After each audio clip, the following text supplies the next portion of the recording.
It's extremely interesting. The reason I wanted to mention voter fraud was it's topics like these that seem to be dividing people online more than ever.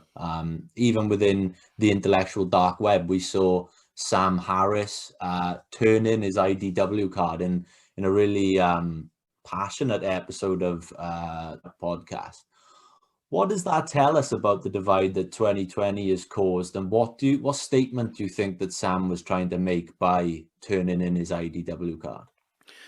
Well, I'm in a bit of a bind because although Sam did not mention me by name, I think he was clearly responding to me, at least, maybe not alone. And I think he was angry at me, and frankly, I think he had some right to be. I was a little bit careless in discussing this issue where it came to Sam, and I feel bad about that, and I hope that he'll, at some point, as the dust has settled, be willing to talk about what I might have done differently and where he is with the matter. But if we put that aside, there are a great many Americans, including Sam Harris, one of the highest quality minds that we have, who saw Trump in a very special light. And because they saw him in a very special light, the sense is, and in fact, Sam said very directly, that it wasn't that he didn't see the corruption of the system running in its usual form, but that the hazard of somebody as disconnected from reality and volatile as Trump inhabiting such a powerful office was so great that we were effectively obligated to sideline our other concerns until that threat had passed. And I certainly understand the argument. I don't agree with it, and the primary reason I don't agree with it is that the election of Trump itself was responsive to that corrupt environment. And, you know, one way to look at the American political situation is that we have different factions effectively involved in separate witch hunts. We have a very low quality diagnosis of what's gone wrong, near universal understanding that something is very far off. And, you know, you've got the QAnon faction, you've got the BLM faction, you've got all of these different groups looking for the enemy that they can drive out of the system in order to restore order. None of it's going to work. Trump being a symptom and us not curing the underlying problem means that not only could Trump return, or something Trump-like return, but something far worse than Trump could take his place. I thought from the beginning of the Trump era that, in effect, this was the trial run, right? That all of this portrayal of him as this monstrous demagogue was missing the point, right? He was too needy, and I don't, you know, let's put it this way. He did a very poor job of being a dictator. All of the promises that he was Hitlerian turned out to be preposterous, as many of us suspected they were.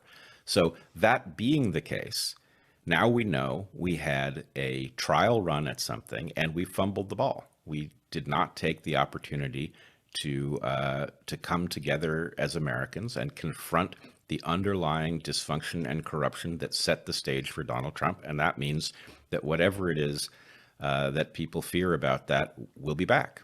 Absolutely. Another thing I'd love to get your take on is a few weeks ago, I spoke to Bret Weinstein again on the show, and we were talking about the current state of the intellectual dark web, which you're, of course, a member of. And he was speaking to you about the departure of Sam Harris, who turned in his IDW card.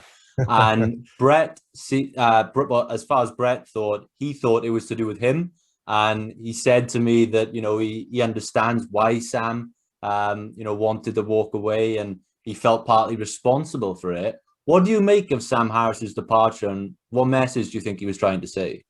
Yeah, actually, before I answer that, can you tell me a little bit more about why Bret thought it had something to do with him? Because that's interesting to me.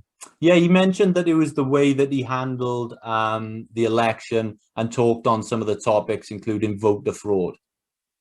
Oh, meaning because Bret addressed those things and Yeah, Sam so was so against addressing them. Oh, okay, got it. That's really interesting to me. I would say my take is probably a little bit different, but sort of fits within that, which is that look, when the IDW really blew up, you know, and we were all talking about the dangers of identity politics and wokeism and all this stuff, all the stuff that everyone's talking about now that has burst forth into the mainstream. There was a bunch of us, probably about 15 of us, you know, 4 or 5 years ago that were talking about it publicly, and then all had various degrees of success as a group and then singularly, right? And it was a really beautiful thing, and we didn't even know what it was. And when Eric Weinstein, Bret's brother, coined the phrase intellectual dark web, it was sort of a joke. It was sort of silly, but it at least gave us a rough name for these people that were just kind of willing to talk about stuff. It's been, I would say, very, I don't know if depressing is quite the right word. It's been a real eye opener for me to see what's happened with the IDW. So first, we should remove Jordan from the equation because Jordan obviously had health issues, and I'm so thrilled that he's coming back. And as you said, I actually just interviewed him yesterday. We're going to post it on the day that the book comes out on March 2nd.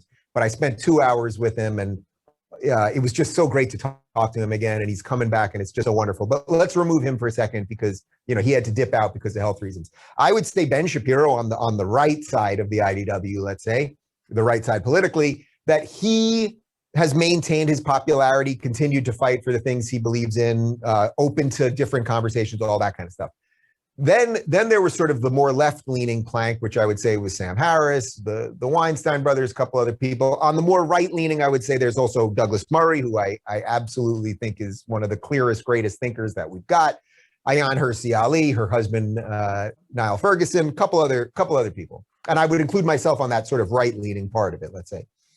I think what happened on the left-leaning part, and I think it's probably most specifically pointed at Sam, and I guess this is what Bret was getting at, is that Sam went so in on the anti-Trump stuff that he literally sent a tweet to Jack Dorsey saying, "Thank you for banning Trump from Twitter."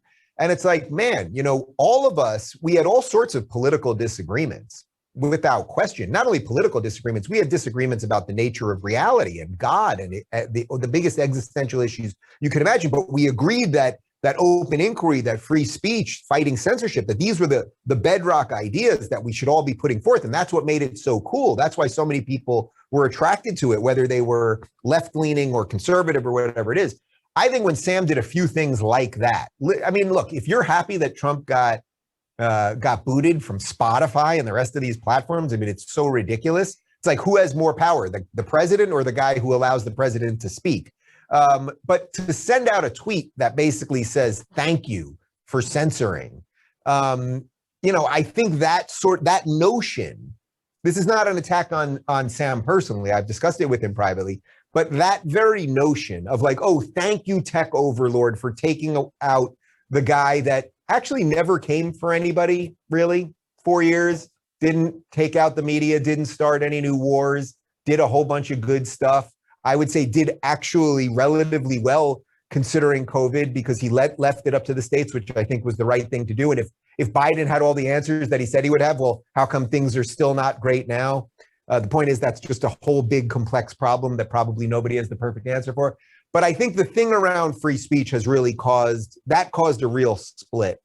So I sense there's a bunch of people that are kind of frustrated with Sam. It's disappointing for me. Just for the record, I'd still be willing to sit down with any of the guys and gals and talk to them and have it out. But I think the idea of the IDW as some sort of like card carrying group, which it never really was, right? Unless my laminated card got lost in the mail. I think that's kind of over at this point. And I'll just say one other thing on this.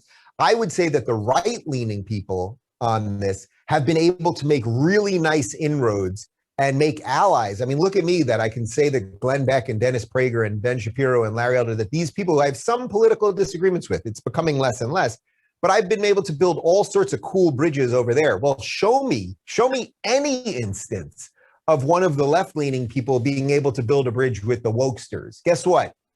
Zero evidence of it. That wasn't a white power sign. That was zero evidence of it. So I want to go to where the conversations are. I want to go to where the fertile ground to build things is. And to me, I see that on the right side.